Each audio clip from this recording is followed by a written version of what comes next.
Hello everyone, this is Colleen Lemma, Starseed Astrologer and Spiritual Messenger from SacredSoulEmpowerment.com, here to do your weekly intuitive reading for Monday, July 12th through Sunday, July 18th, 2021.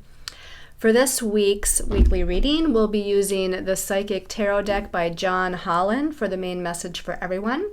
And your special message card this week, depending on your stone of choice, will be coming from a new deck called Keepers of the Light Oracle Cards by Kyle Gray.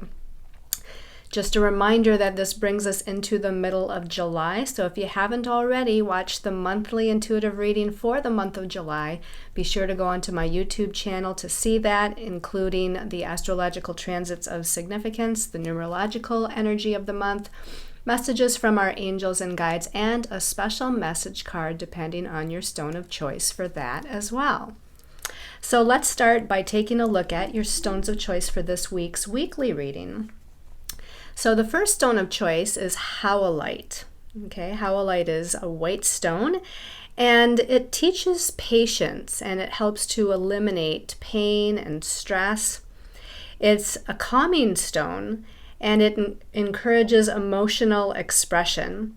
It also provides one with a higher understanding of what's going on in one's life. Your second stone of choice, this is called specular hematite. Interesting name, isn't it? Specular hematite. Look at how that looks so sparkly. So this is a stone that helps to dissolve negativity. It helps to ground a high vibrational state onto the earth plane. It balances the yin and the yang energies. And the yin, of course, is more of a receptive, nurturing, flowing, intuitive energy. The yang energy is more of that masculine, take charge, make things happen, and take an action energy. So it balances that. Helps to calm the mind. It instills deep inner peace. And it also boosts one's self-confidence and sense of self-worth. And then your last stone of choice here, this is rhodochrosite. You can see this is actually a sliced agate piece of rhodochrosite. And the rhodochrosite helps to integrate physical and spiritual energies. It energizes the soul, and it helps to open and balance the heart chakra. It lifts depression, and it encourages a positive and cheerful outlook. So again, your stones of choice are the howlite, the specular hematite, and the slice of rhodochrosite. Okay, so let's go ahead and talk about the astrological transits of significance for the week. There's quite a bit going on this week, actually. Nothing like a new moon or a full moon. Last week we had that wonderful new moon in Cancer.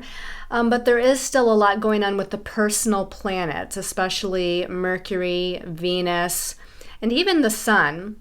And when there's a lot of things going on with the personal planets, those faster moving planets, it means that there's a lot going on in our day-to-day lives, that third dimensional energy, things that we take care of on a daily basis, things with our mind, with our relationships.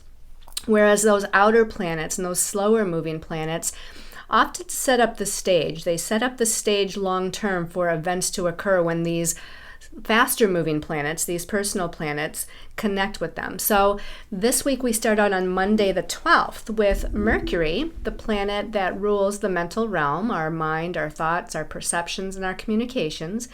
Currently, Mercury is in Cancer, which is a very emotional, intuitive sign. So Mercury being a mental planet in an emotional, intuitive, and empathic sign might not be the most comfortable for Mercury, but it definitely helps us if we pay attention to our intuition, to tune in to what it is we're sensing and feeling. So it heightens that. And on Monday, Mercury in Cancer is in a positive aspect to Jupiter in Pisces. Pisces being another water sign just like Cancer. Jupiter is a planet that likes to expand and exaggerate energies. Whatever it touches, Jupiter likes to expand and exaggerate those energies. So right now it's expanding and exaggerating those Pisces energies, which the positive side of Pisces, as we may have mentioned before in other videos, unconditional love, compassion, forgiveness, service to humanity, our psychic abilities, our healing abilities, our dream time. With Mercury and Jupiter coming together, and remember, it's a positive aspect, so we can look at those positive qualities that I just mentioned of Pisces. It can really expand our psychic connection. It can expand our intuition. It can expand our empathic abilities.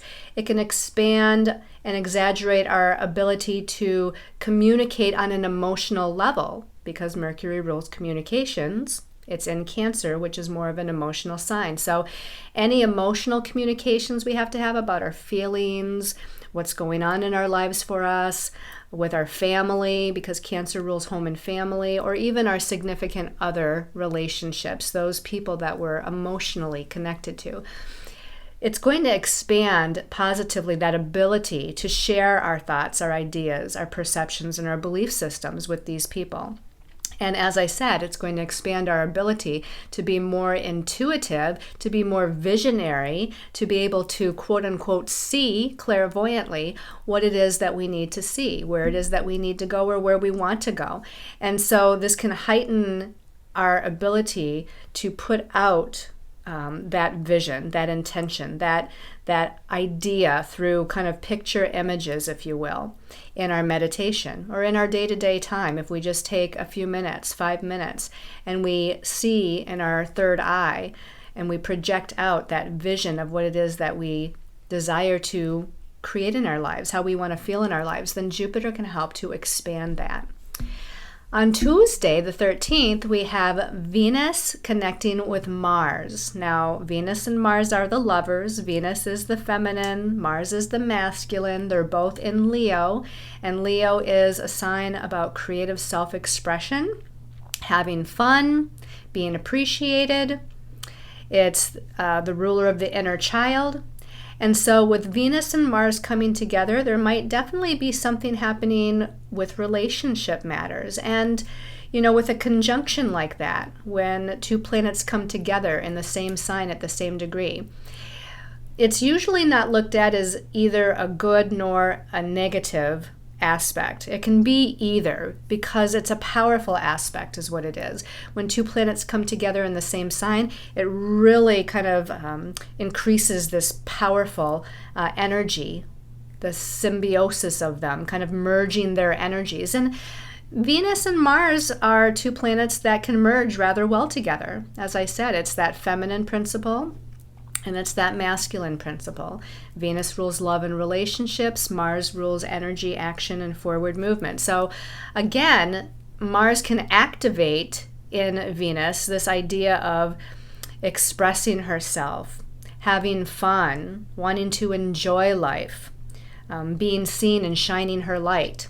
And so again, they work really well together in that fire sign Leo. On Thursday the 15th, we have the Sun in Cancer, and it's in a positive aspect to Neptune in Pisces. So now we have another positive connection. So the first few days of the week seem like there's a lot of positive, supportive astrological energies going on. The Sun in Cancer trine Neptune in Pisces. Again, heightening unconditional love, compassion, caring for one another, family connections, our psychic and healing abilities, our dream time. All of these things are going to be heightened. Now, the one thing with Neptune, whether it's a positive aspect or not, and it is a positive aspect, but Neptune can still bring in this lack of clarity sometimes. It's kind of like this floaty lack of clarity, lack of being grounded, sometimes confusing kind of energy. So just be aware that Neptune's influence here with the Cancer Sun may bring some confusion in family matters, some energies of something not quite being tangible or not quite coming into focus. But all in all, it's a pretty positive aspect. Now, also on Thursday the 15th, we have Chiron, the wounded healer and shaman, the ruler of past wounds or past life wounds. And Chiron is turning to retrograde motion at 12 degrees of Aries on Thursday. Now, Chiron spends a really long time in the sign of Aries. So it's been in Aries for quite some time. It's going to be most significant at this time because it's turning retrograde. And then again later on, some months down the road, when it turns back to direct motion. When it turns back to direct motion, it's going to heighten and intensify, magnify the qualities of Chiron and Aries, just as it's doing now as it's turning retrograde. So Chiron is bringing up these wounds, and it's of an Aries nature. So Aries, it rules our sense of self, self-identity, self-confidence, courage, independence, our take charge ability, our warrior nature, our ability to take action on things. So there may be wounds that are happening for us, especially, as I said, as it intensifies and magnifies as it's slowing down. And it has been slowing down. We probably have been feeling it for more than a week now. So as of last week's reading, it started to really slow down. And because it's kind of a slower moving planet, it's going to be felt for a longer period of time as it's stationing and getting ready to turn directions. So we've been already experiencing this. You can probably think back to the last week or maybe even 2 weeks of what's going on with your sense of self, your independence, your confidence, and some of those other things that I mentioned. Is there wounds there that are coming up? And so here, this week, Chiron is going to intensify those so that we become the warrior that we need to, that we take action where we need to, that we find our independence again as we need to, as we find our sense of self again as we need to. Now, also on Thursday, and this is for some of you going into Friday the 16th as well, depending on what part of the world you live in. So Thursday and Friday, we have Venus in Leo, and it's in a weird inconjunct aspect to Neptune. Now, an inconjunct aspect means that we need to make some sort of adjustment within situations or circumstances, or we need to make an adjustment within our perceptions, our feelings, or our thought processes. With Venus, again, she rules love, relationships. She rules values and how she values and appreciates herself. And she rules personal resources like money and finances. And again, she's in conjunct Neptune. And Neptune is illusion, delusion, and confusion, but also spirituality and magic and high psychic senses. But we're needing to adjust something here. We're needing to adjust how we're expressing ourselves, I believe, because Venus is in Leo, and Leo's about self-expression. So we need to adjust how we're expressing that Venus and Leo energy in our relationships, and with our finances, and towards ourselves with how we appreciate and love and value ourselves. And that Neptune energy, again, might be a little wishy-washy and unclear and ungrounded as she's moving through that energy. On Saturday the 17th, the Sun in Cancer is opposing Pluto. Pluto is about death and rebirth, power and control, transformation, regeneration, big changes. It also rules the subconscious and things that are hidden. When we have an opposition between two planets, like we do here with the Sun and Pluto, the opposition is playing out between you and others. Okay, so this could be between you and family members, between you and friends, between you and boss, between you and coworkers, between you and significant other. And Pluto, that opposition can bring in some power and control issues, but there's an opportunity too to bring transformation, to release and let go of the old way, the death of the old way, so that something new, a new energy, a new way can be reborn, that rebirth part. On Sunday, the 18th, we have a lot of weird inconjunct energies going on, just like we did with Venus in conjunct Neptune on Thursday, Friday. On Sunday, we have Venus in conjunct Pluto, Mercury in Cancer in conjunct Saturn, and Mars in Leo in conjunct Neptune. So that's a lot of inconjuncts, and that kind of rounds out the rest of the astrological energy for the week. So again, it seems like from pretty much the time Chiron turns to retrograde motion on Thursday, And then Friday, Saturday, Sunday, we're dealing with some interesting energies where we're needing to adjust things. Venus in conjunct Pluto, we're needing to adjust how we express our feminine personal power, for instance, or how we express ourselves within relationships, or how we are expressing ourselves through personal resources like money, time, our finances. Mercury in conjunct Saturn, well, Saturn is about limitation, restriction, delays. He's the great teacher of karmic lessons. So there may be something that we're needing to learn in regards to communication, because it's Mercury. Mercury rules communication. It's in Cancer. It might be home and family energies where we're needing to communicate and learn, how are we expressing ourselves? Are we communicating clearly? Are we communicating nicely without judgment? So here Saturn again is trying to teach us something. We may have a difficult time with communication because Saturn rules again that limitation, restriction energy, difficulty, and security energy as well. And then Mars in Leo, the warrior in fire sign Leo that wants to just plow ahead and move forward and create and express, is in conjuncting Neptune. So there's a little bit of, again, some confusion or elusiveness or intangibility with being able to move forward or being able to express through action in some way, shape, or form. So that's a little bit about all of those energies that are going on astrologically for this week. Let's shift our perspective and let's see what our angels and guides have to tell us for the week. Okay, so let's go ahead and remind everybody what your stones of choice are for the special message card that will be coming up later. So again, that first stone was the howlite. That second stone of choice was the specular hematite. And then that third stone of choice was the rhodochrosite slice. Okay, so let's go ahead and take a look at the messages from our angels and guides.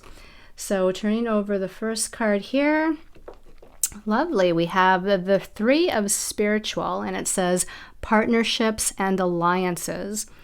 Now, the spiritual suit in this deck is like fire or wands in the traditional tarot. So this is like the Three of Wands. Now, you can see here that although it talks about partnerships and alliances, and you see two hands kind of coming together to form that partnership or alliance, it's really the number 3. So it takes at least 2 people, and it takes God source energy, universe, your angels and guides, as kind of that third sort of energy within this connection with one another. And this can be something that helps us to expand positively our energies in the direction we want to go. The number 3 here numerologically is about blessings, abundance, prosperity. And again, the number 3 rules the expansion principle. So it's 2 or more people here, or 2 people or 2 energies, even within yourself, coming together along with spirit, along with your higher soul self, along with universal energy that's going to help to bring something into fruition, to help something to grow and expand. We have this blue energy here. We have this purple energy here. To me, this is throat chakra energy. So we need to communicate. We need to network. We need to share our ideas. And we need to do it from a higher perspective, a higher plane of reality, sharing our vision. This is kind of like crown chakra energy, right? So we're using our vision, our imagination, our intuition, and communicating our truth with one another, with people that can bring us into alignment with our goals. This is supporting one another. This is, again, this can be groups of people as well, groups of people or a partnership that helps to expand and support one another through wherever it is that we're wanting to go. So again, we have Mercury connecting with Jupiter early on. We have Venus and Mars, and although Venus and Mars are the lovers, it doesn't necessarily mean it's a romantic connection. This can be masculine and feminine energies between people coming together, which is that masculine of action, and the Venus, which is the feminine, is kind of that going with the flow and just letting things kind of unfold in divine timing as they need to. So I feel like this is definitely a great way to start out our week. So network and look for others. This can be family, friends, loved ones, or even people that you don't know that somehow, in some way, shape, or form is helping us to expand into our dreams, expand into our vision. And again, communication, speaking, teaching, writing, I feel like all of those things are very important this week to expand out your ideas and your thoughts or perceptions or vision of where it is that you want to go. So let's go ahead, and this can also be about finding someone too who's a source of support with whatever's going on in your life. If you're going through something a little challenging, find someone who can support you. Find someone who cares. Find someone who's authentic and real, who really wants to help you to move forward in life. Okay, let's go ahead and take a look at the second card here. Okay, we have another spiritual card. This is the 9 of spiritual. And it says spiritual strength at the bottom. So this is like the 9 of wands, the 9 of fire. And whenever I see this card, I always feel like our burdens are being lifted from us, because we see this man standing here, right? And we see this Buddha-like or guide-like energy here behind him, lifting something up from him. So I feel like, we might have been through, a lot of us have been through some difficult and challenging times over the months. There's been a lot of changes and redirections for the last, couple of years, year and a half here. Through 2020 and all of 2021 that we've been through so far. And some of those challenges, could be our work and career, could be our living situations, could be relationship situations, family situations, whatever they might be. It could be our physical health. But this is our angels and guides. This is universe. This is your higher soul self that's helping to lift away any heaviness, to lift away the challenges, to lift away again that energy that's kind of weighing you down or burdening you. And the number 9 is the last of the single digit numbers in numerology, and it's the second to the last in the minor arcana cards. So, we go from the 9, we do go to the 10 at some point, the 10 of fire, the 10 of spiritual, and then we go into what we call naturally the court cards, right? With the page and the knight and the queen and the king. But this is like getting towards the end of something. As the last of the single digits, as the second to the last of the minor arcana, we're getting to the end of something. And some of us may be tired or fatigued or, sometimes wanting to even give up. But this is saying don't give up yet. You're kind of nearing the finish line here. You're getting towards the end of being able to move forward. You're getting near the end of some of the heavier energies, and they're being lifted from you. So call in your angels and guides, and call in your higher soul self to assist. There's a lot of green energy here, right? So it makes me think of Archangel Raphael too.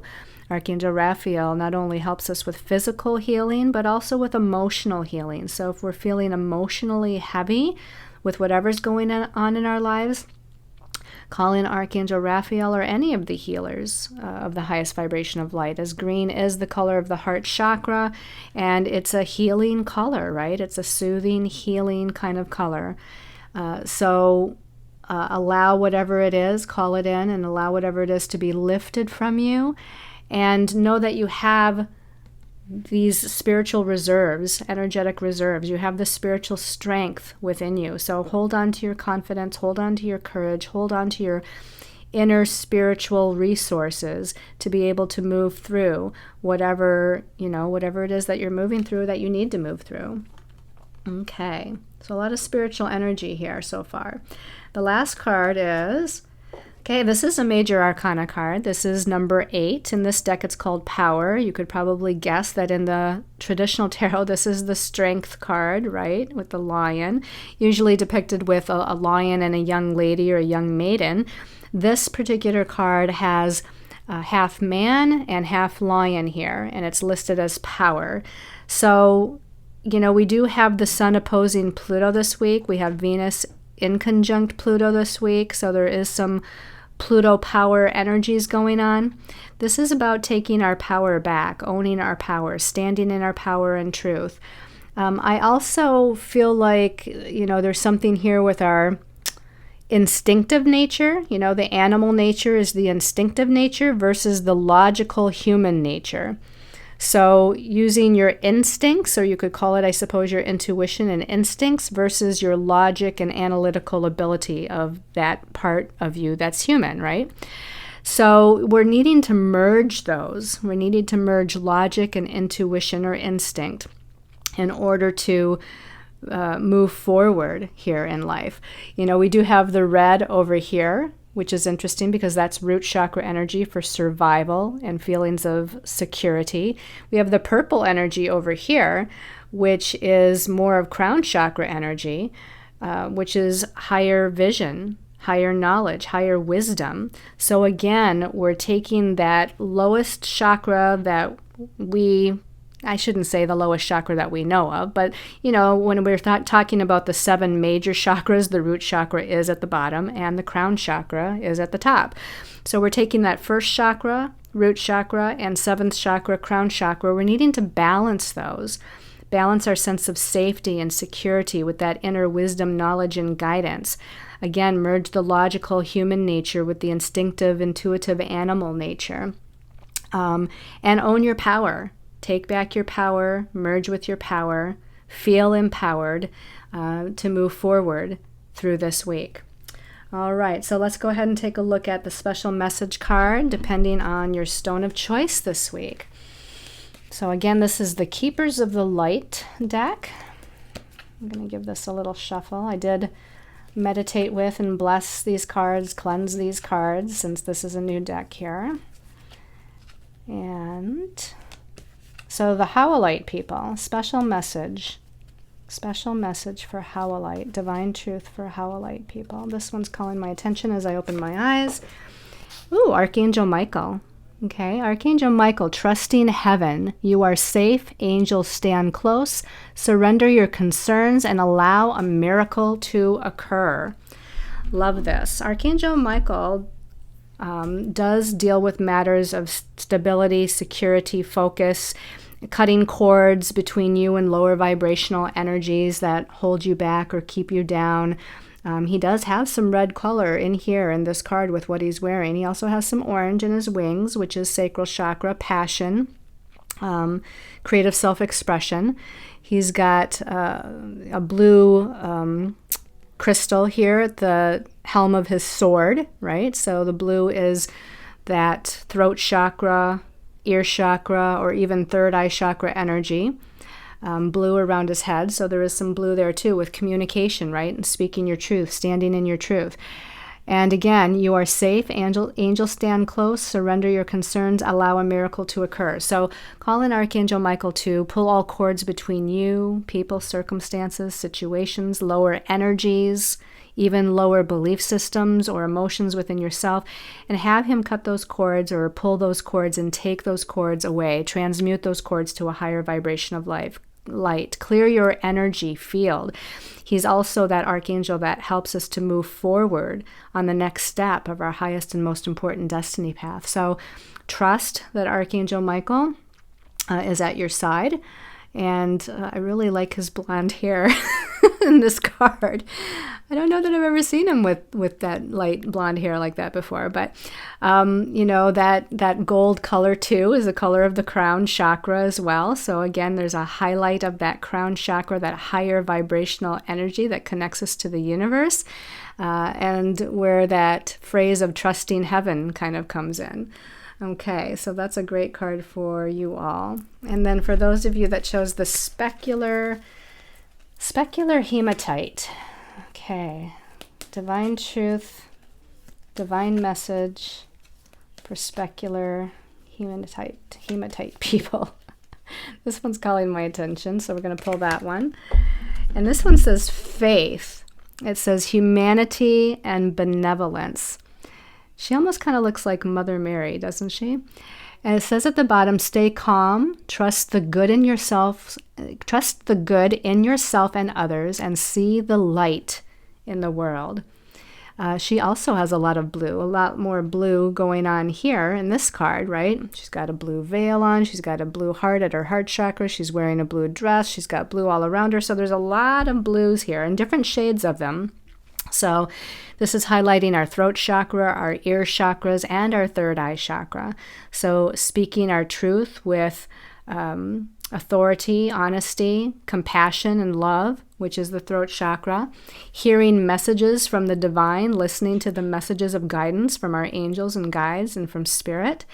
And then, of course, the third eye chakra of using our psychic senses, our claircognizance, our clairvoyance, our clairaudience is indicated here. So, what do you see? What do you hear? What messages are you receiving from spirit?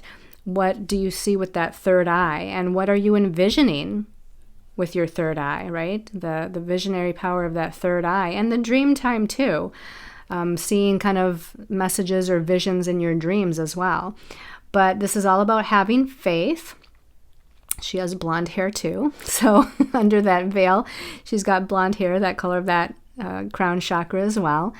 And know that, again, kind of staying in a place of balance and peace, right? It says stay calm, stay balanced, stay in a place of peace. And trust that there's good in the world. I know a lot of us are maybe losing that faith and trust that there's good people and good in the world and, what's happening to our planet, what's going on, with the wildfires and the floods and the weather and people and organizations and whatnot. But this is saying to trust, stay in that place of trust here. And if we focus on the negative and we focus on the darkness, we're going to, expand and manifest and bring that to us. If we focus on those that are doing good, those that are light workers, if we focus on situations of peace and humanity, then we're going to create and draw to us, magnetize to us more of those types of situations, which is what we definitely want to do. So this is to me, a very divine feminine kind of energy here, right? Kind of staying in the divine feminine of allowing and trusting and having faith and being open to the messages from the universe and being open to the guidance and blessings of the universe to just kind of flow to you throughout all directions and dimensions of time and space. Okay, so let's go ahead and take a look at the message card for the people that chose the Rhodochrosite. So, special message for Rhodochrosite. Divine message for Rhodochrosite people. This one's calling my attention here. Ooh, this is Sanat Kumara. This is interesting. I just did a reading for somebody yesterday, and I actually pulled this card for them. So Sanat Kumara, it says light activation. Now, Sanat Kumara is an ascended master. He works closely with Archangel Michael, Melchizedek, Saint Germain, King Solomon. He's kind of part of that team that helps with releasing, letting go, transmuting, banishing lower vibrational or darker energies. Now, at the bottom of this card, it says, shine your light. It says, your internal guidance is coming through loud and clear. Your internal guidance is coming through loud and clear. He's wearing white. He's kind of got white hair, a white staff. So, we're talking about the white light. We're talking about, that highest vibration of universal energy here. And again, light activation. I feel like needing, to do a meditation and envisioning that white light surrounding you, coming down from, universe, source, God, the heavens, whatever you want to call it, that white light coming down and surrounding you from head to toe, inner and outer, and activating the light within you, because we're all made of that light too. So activate and see that light around you and within you, coming through you, and shine your own inner light out for all of the world to see. Find that spark of light within yourself. And, we may have to work a little harder to do that sometimes. We might need some silent time, quiet time, nature time, meditation time to feel that activation of that white light and then to be able to shine it out for all the world to see. So again, your internal guidance is coming through loud and clear. It also sounds like a message to listen to your inner guidance. Listen to your inner intuition. Listen to what your higher soul self is telling you, or where it's leading you, or where it's guiding to. Pay attention to the synchronicities. Pay attention to the messages that you're receiving in your own head, or through feelings, or through nature, or the animals, or through other people. So this is something that is definitely needed. And look how there's that dark kind of black color energy around him, but he's all in this white, kind of white light energy, right? So he's definitely activating that light within himself, and he's projecting it out all around. So none of that lower vibrational emotions or feelings or those negative thoughts or those negative belief systems or perceptions, none of that can touch him because he's enveloped in that white light. Okay. So I hope you have all enjoyed this weekly intuitive reading. Thank you all so much for tuning in. Make sure to like and subscribe to the channel so you get notifications when the new videos are out. Thank you for those that comment. I just went through and tried to go through the last few weeks and either like your comments or respond to some of your comments. Thank you so much for your support and your kindness and sharing the videos. Sending you all lots of love and light. Until we meet again next week, everyone. Blessings.